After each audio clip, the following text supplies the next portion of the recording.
Good morning my dear students. आज की इस क्लास में बेटा हम लोग क्लास 10th हिंदी के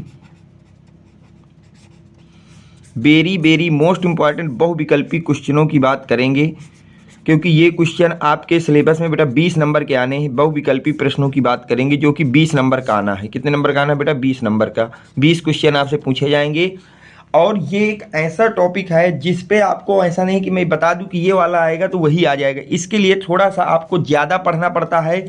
तो मैंने आपके लिए टोटल 250 क्वेश्चनों का एक सेट तैयार किया है, जिसमें आपको डेली बेटा 50 क्वेश्चन मैं करवाऊंगा। कितने बेटा? 50 क्वेश्चन ऑब्जेक्टिव करवाऊंगा। अगर आप इन 250 क्वेश्चनों को तैयार करके जाते हैं तो वहाँ जो भी आपको बहुविकल्पी क्वेश्चन मिलेंगे वो इन्हीं 250 के अंदर से आपसे पूछे जाएंगे। तो इस बात को बिल्कुल श्योर कर लीजिए कि हमको कितने बहुविकल्पी तैयार करना है। अगर हमको हिंदी में पूरे के पूरे 20 के 20 बहुविकल्पी सही करना है तो हमको कम से कम 250 बहुविकल्पी क्वेश्चनों को पढ़ना होगा। इन क्वेश्चनों को मैं अभी यहाँ पे सॉल्व करा देता हूँ। अगर आपको इसका PDF चाहिए तो मेरे व्हाट्सएप नंबर 78809608 और 82 इस नंबर पे आप मुझसे कांटेक्ट कर सकते हैं। आपको वहाँ से इसका PDF प्रोवाइड करा दिया जाएगा। एक एक क्वेश्चन को अच्छी तरह से समझते हुए चलना है, बहुत ही ज़्यादा इंपॉर्टेंट है। और कोई भी क्वेश्चन पे अगर कोई डाउट होता है तो आप कमेंट सेक्शन में अपना डाउट लिखेंगे। देखिए, हम अगर पहले क्वेश्चन की बात करें तो पहला क्वेश्चन कह रहा है बेटा, हिंदी का प्रथम नाटक है। हिंदी का प्रथम नाटक किसको माना जाता है? सती प्रताप को, अजात शत्रु को, स्कंद गुप्त को, नहुस को। तो याद रखना बेटा, हिंदी का प्रथम नाटक हम लोग नहुस को मानते हैं। किसको मानते हैं बेटा? नहुस को मानते हैं। अगला क्वेश्चन है आपके सामने बेटा, परीक्षा गुरु के रचयिता है। परीक्षा गुरु के रचयिता कौन है? प्रेमचंद दास, बालकृष्ण दास, जयशंकर प्रसाद, लाला श्रीनिवास। इसमें पहले स्टिक लगा है बेटा, लाला श्रीनिवास जी परीक्षा गुरु के रचयिता है। परीक्षा गुरु के रचयिता आपके कौन है बेटा? लाला श्रीनिवास जी हैं।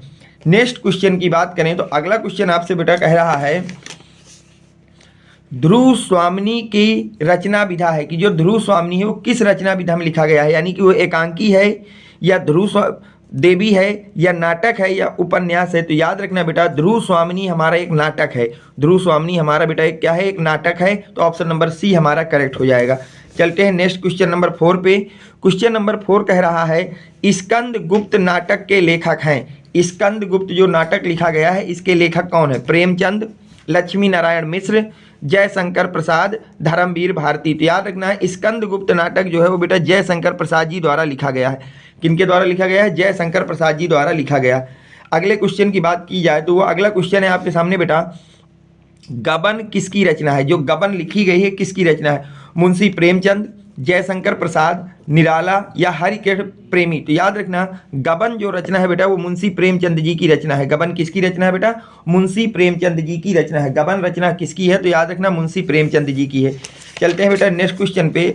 अगला क्वेश्चन कह रहा है बेटा आपसे, तुलसी ने रामचरितमानस की रचना की। मतलब जो तुलसीदास जी थे उन्होंने रामचरितमानस की रचना किस भाषा में की थी? ब्रज भाषा में, भोजपुरी में, अवधी में, खड़ी बोली में। तो याद रखना बेटा, तुलसी ने रामचरितमानस की रचना अवधी भाषा में की थी। किस भाषा में की थी बेटा? अवधी भाषा में की। तो ऑप्शन नंबर आपका सी करेक्ट हो जाएगा। चलते हैं नेक्स्ट क्वेश्चन पे। अगला क्वेश्चन आपसे कह रहा है, अग्नि की उड़ान। अग्नि की जो उड़ान है ये पुस्तक के रचनाकार कौन है? किसके द्वारा लिखी गई है? धर्मवीर भारती द्वारा, सच्चिदानंद हीरानंद वात्सायन या अंग्रेजी द्वारा, पंडित दीनदयाल उपाध्याय द्वारा, डॉक्टर APJ अब्दुल कलाम द्वारा। तो याद रखना बेटा, अग्नि की उड़ान जो पुस्तक है ये लिखी गई है डॉक्टर APJ अब्दुल कलाम द्वारा। किसके द्वारा लिखी गई बेटा? डॉक्टर APJ अब्दुल कलाम द्वारा लिखी गई है। चलते हैं नेक्स्ट क्वेश्चन पे। अगला क्वेश्चन नंबर 8 क्या कहता है उसको देखते हैं। इंदुमती कहानी के लेखक हैं। मतलब जो आपकी इंदुमती कहानी लिखी गई है इसके लेखक कौन है बेटा? चंद्रधर शर्मा गुलेरी या किशोरी लाल गोस्वामी, रामचंद्र शुक्ल, लाला भगवान दीन। तो याद रखना बेटा, इंदुमती कहानी के लेखक है हमारे किशोरी लाल गोस्वामी। इसके लेखक कौन है बेटा? किशोरी लाल गोस्वामी हमारे इंदुमती कहानी के लेखक हैं, किशोरी लाल गोस्वामी। तो ऑप्शन नंबर बी आपका करेक्ट हो जाएगा। चलते हैं नेक्स्ट क्वेश्चन पे। नासिकेतोपाख्यान के लेखक हैं। कि जो नासिकेतोपाख्यान हमारी लिखी गई है इसके लेखक कौन है? इंसा अल्लाह खां, सदल मिश्र, प्रताप नारायण मिश्र, या काशीनाथ खत्री। तो याद रखना बेटा नासिकेतोपाख्यान जो पुस्तक है यह कब, यह आपका जो लिखा गया है ये किस में लिखा गया है? सदल मिश्र द्वारा लिखी गई है। किसके द्वारा लिखी गई बेटा? सदल मिश्र के द्वारा लिखी गई है। नेक्स्ट क्वेश्चन, जलियांवाला बाग हत्याकांड हुआ था, मतलब जो जलियांवाला बाग हत्याकांड है ये कब हुआ था? सन 1919 में, सन 1921 में, सन 1920 में, सन 1922 में। तो याद रखना बेटा जलियांवाला बाग का हत्याकांड 1919 ईस्वी में हुआ था। कब हुआ था बेटा? 1919 ईस्वी में हुआ था। तो ऑप्शन नंबर ए आपका करेक्ट हो जाएगा। चलते हैं भैया नेक्स्ट क्वेश्चन पे। अगला क्वेश्चन आपका कह रहा है तार सप्तक का प्रकाशन वर्ष है, मतलब तार सप्तक किस वर्ष प्रकाशित हुई? सन 1954 में, सन 1938 में, सन 1943 में, सन 1936 में। तो याद रखना बेटा तार सप्तक जो प्रकाशन हुआ था ये हुआ था 1943 में। तार सप्तक का प्रकाशन कब हुआ था बेटा? 1943 में हुआ था, 1943 में। अगले क्वेश्चन की अगर हम बात करें बेटा तो अगला क्वेश्चन है ध्रुव स्वामिनी नाटक के लेखक हैं कि जो ध्रुव स्वामिनी है उस नाटक के लेखक कौन है? राम कुमार वर्मा है, बालकृष्ण भट्ट है, जयशंकर प्रसाद है, महावीर प्रसाद द्विवेदी हैं। तो याद रखना बेटा जो ध्रुव स्वामिनी नाटक है इसके लेखक है जयशंकर प्रसाद। इसके नाटक कौन है बेटा? जयशंकर प्रसाद जी द्वारा लिखी गई है। ध्रुव स्वामिनी जो नाटक है ये किसके द्वारा लिखा गया है? तो जयशंकर प्रसाद जी द्वारा लिखा गया है। चलते हैं नेक्स्ट क्वेश्चन पे बेटा। नेक्स्ट क्वेश्चन आपसे कह रहा है हिंदी साहित्य के आदिकाल के लिए सिद्ध सामंत काल नाम किसने दिया? मतलब जो हिंदी साहित्य था उसमें आदिकाल को सिद्ध सामंत काल किसने नाम दिया था? राहुल सातत्यायन ने, रामचंद्र शुक्ल ने, राम कुमार वर्मा ने, डॉक्टर नगेंद्र ने। तो याद रखना बेटा हिंदी साहित्य का जो आदिकाल था इसको सामंत काल नाम राहुल सातत्यायन ने दिया था। किन्होंने दिया था बेटा? राहुल सातत्यायन ने दिया था। चलते हैं नेक्स्ट क्वेश्चन पे। क्वेश्चन नंबर 14 में देखते हैं क्या कह रहा है बेटा। वीर गाथा काल की विशेषता थी, यानी कि वीर गाथा काल की क्या विशेषता थी? नारी का रूप सौंदर्य चित्रण, प्रकृति चित्रण, युद्धों का सजीव चित्रण, मुक्तक काव्य। तो याद रखना वीर गाथा काल की विशेषता थी कि युद्धों का सजीव चित्रण किया जा रहा था, युद्धों का सजीव चित्रण किया जा रहा था। चलते हैं बेटा नेक्स्ट अगला क्वेश्चन क्या कहता है उसको देखिए। अगला क्वेश्चन कह रहा है आपसे बेटा भीसल देव रासो के रचयिता है कि जो भीसल देव रासो लिखी गई है इसके रचयिता कौन है?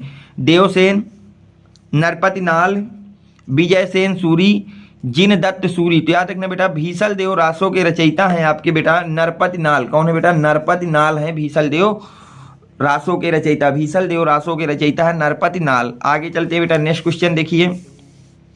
आपको दिया गया है कि वीर गाथा काल की प्रमुख प्रवृत्तियों में से निम्नलिखित कौन सी प्रवृत्ति सही नहीं है? मतलब जो वीर गाथा काल है उसकी प्रमुख प्रवृत्तियों में से कौन सी प्रवृत्ति वीर गाथा काल की नहीं है? पहली चीज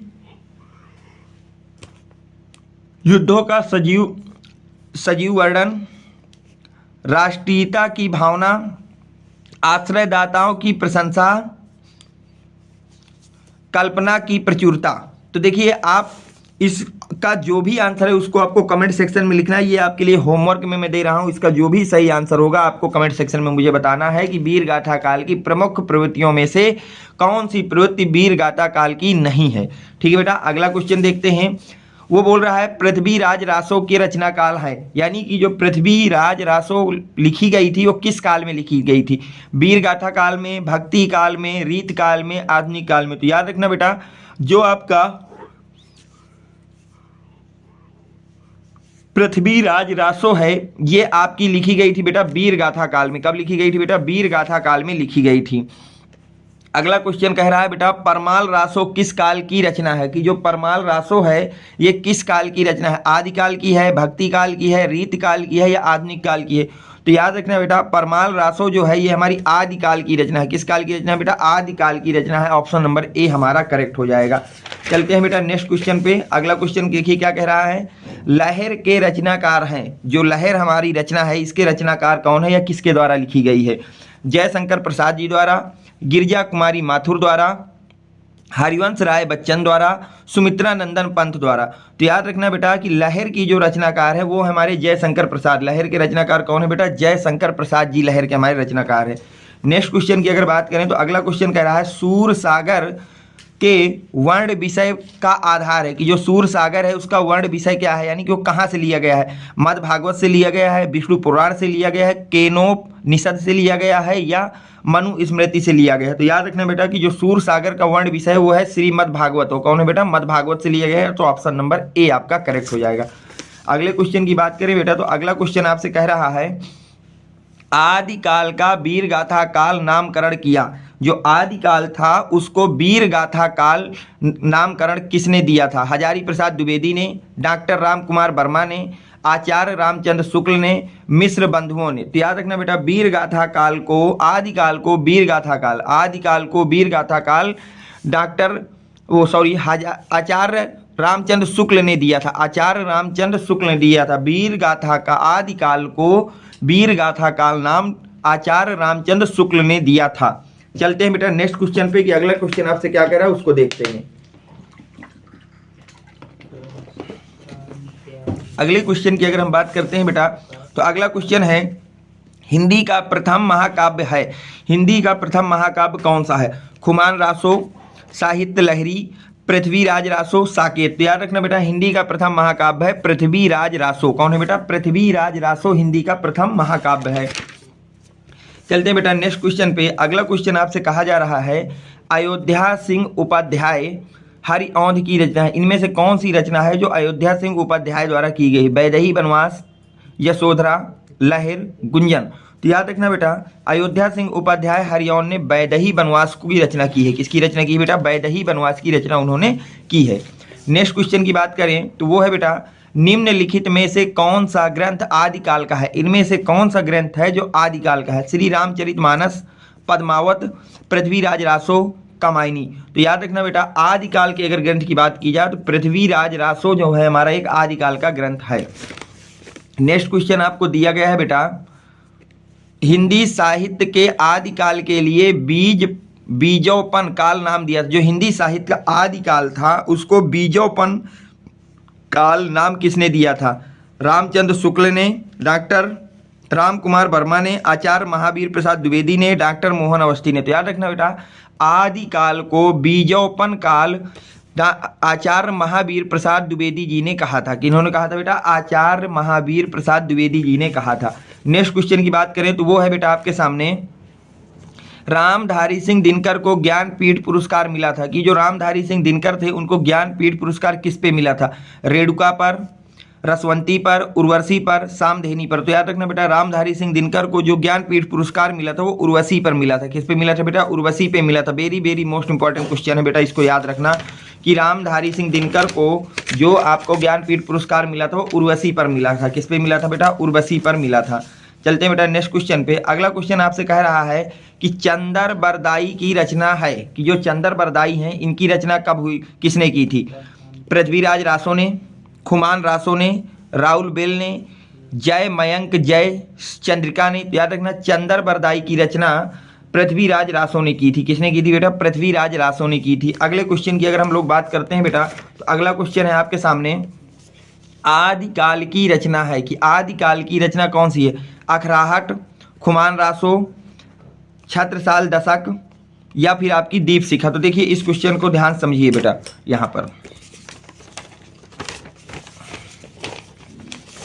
अगर हम आदिकाल में बात करें आदिकाल की तो पहली रचना है अखराहट। ये हमारी रीत काल में लिखी गई है। किसमें लिखी गई बेटा? रीत काल में लिखी गई है। और इस रचना को लिखा किसने है? तो भूषण ने लिखा है। किसने लिखा है बेटा? भूषण जी ने लिखा है।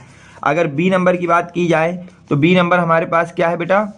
खुमान रासो। तो खुमान रासो जो है ये वीर गाथा काल में लिखी गई है। वीर गाथा काल में लिखी गई है। और खुमान रासो को लिखा किसने है? तो याद रखना दलपति विजय ने लिखा है। दलपति विजय ने लिखा है। दलपति विजय ने लिखा है। इसको याद रखना बेटा। अब हमसे अगला बात की जाए अगर छत्रसाल दशक की, किसकी बात करते हैं बेटा हम लोग? छत्रसाल दशक। तो ये लिखी गई है आदिकाल में। ये कब लिखी गई बेटा? आदिकाल में। छत्रसाल दशक आपकी आदिकाल में लिखी गई। और ऑप्शन नंबर डी की अगर बात करें दीप शिखा, तो दीप शिखा याद रखना बेटा छायावादी युग में लिखी गई है। छायावादी युग में लिखी गई है। और किसके द्वारा लिखी गई है? तो महादेवी वर्मा द्वारा लिखी गई है। महादेवी वर्मा द्वारा लिखी गई है। इसको याद रखना, बहुत ही ज़्यादा इंपॉर्टेंट है। चारों के चारों ऑप्शन मैंने बता दिए हैं कि अगर पूछा जाता है आदिकाल में अखराहट तो ये रीतकाल में लिखी गई है भूषण के द्वारा। खुमान रासो वीरगाथा काल में लिखी गई है दलपत विजय के द्वारा। आदिकाल की रचना छत्रसाल दशक जो है ये आदिकाल में लिखी गई है, छत्रसाल दशक जो है आदिकाल में लिखी गई है। और दीप शिखा की अगर बात करते हैं तो छायावादी युग में महादेवी वर्मा के द्वारा लिखी गई है। नेक्स्ट क्वेश्चन की बात की जाए तो बेटा वो है धर्म के प्रति अनास्था तथा शोषक वर्ग के प्रति घृणा प्रमुख विशेषता थी, कि जो धर्म के प्रति अनास्था और शोषक वर्ग के प्रति घृणा ये किस काल की प्रमुख विशेषता थी? छायावाद काल की, प्रगतिवाद काल की, प्रयोगवाद काल की या नई कविता काल की? तो याद रखना बेटा ये वाली जो आपकी विशेषता ये प्रगतिवाद की थी। किसकी थी बेटा? प्रगतिवाद की थी।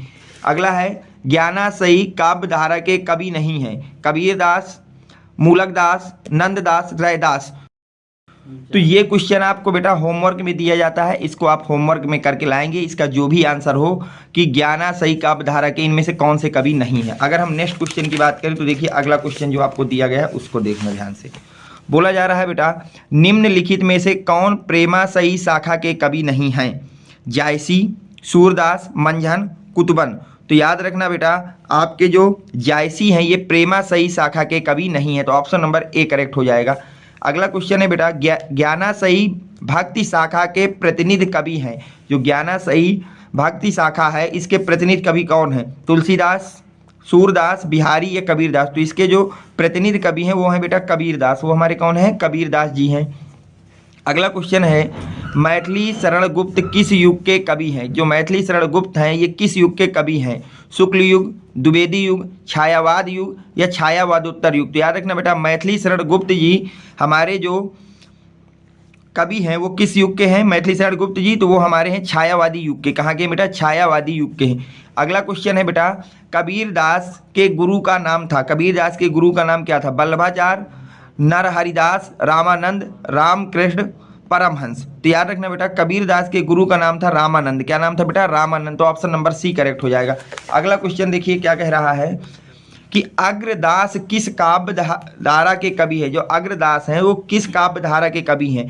कृष्ण काव्य धारा के, सूफी काव्य धारा के, वीर काव्य धारा के या राम काव्य धारा के? तो याद रखना बेटा अग्रदास जो है वो हमारे राम काव्य धारा के कवि हैं। किसके हैं बेटा? राम काव्य धारा के कवि हैं।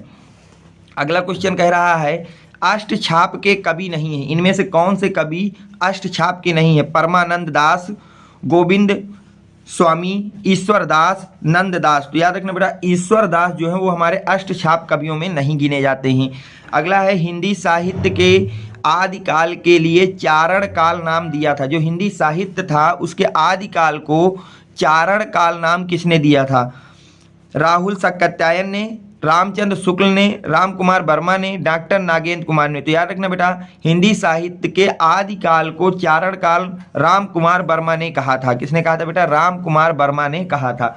अगला क्वेश्चन है विद्यापति कवि हैं। विद्यापति किस काल के कवि हैं? भक्ति काल के, रीतिकाल के, आदिकाल के, आधुनिक काल के? तो याद रखना बेटा विद्यापति जो कवि हैं वो हैं आदिकाल के। किसके हैं बेटा? आदिकाल के कवि हैं। चलते हैं बेटा नेक्स्ट क्वेश्चन पे कि अगला क्वेश्चन आपका क्या कह रहा है उसको देखिए। अगला क्वेश्चन आपसे कह रहा है कौन सी रचना भूषण की नहीं है? इनमें से कौन सी ऐसी रचना है जो भूषण ने नहीं लिखी है? शिवाबाबनी, छत्रसाल दशक, शिवराज भूषण, रामचंद्रिका। तो याद रखना बेटा रामचंद्रिका जो है वो भूषण द्वारा नहीं लिखी गई है। किसके द्वारा नहीं लिखी गई बेटा? भूषण द्वारा नहीं लिखी गई है। अगला क्वेश्चन है कीर्ति लता के रचनाकार हैं। जो कीर्ति कला है उसके रचनाकार कौन है? कीर्ति लता के सारंगधर, दलपति, जगनिक, विद्यापति। तो याद रखना कीर्ति लता के रचनाकार है विद्यापति। कौन है बेटा? विद्यापति आपके इसके रचनाकार हैं। अगले क्वेश्चन की बात करें तो अगला क्वेश्चन कह रहा है वीर गाथा काल के कवि हैं। इनमें से कौन से ऐसे कवि हैं जो वीर गाथा काल के हैं? भूषण, बिहारी लाल, केशव, चंद्र बरदाई। तो देखिए भूषण जो है हमारे वीर गाथा काल के कवि नहीं है, ये हमारे हैं रीतिकाल के। कब के हैं बेटा? रीतिकाल के। केशव की बात की जाए तो ये भी बेटा है रीतिकाल के। बिहारी की बात की जाए तो ये भी है हमारे रीतिकाल के। चंद्र बरदाई जो है वो हमारे वीर गाथा काल के कवि हैं। चंद्र बरदाई हमारे वीर गाथा काल के कवि हैं, जबकि भूषण, केशव और बिहारी लाल ये रीतिकाल के कवि हैं।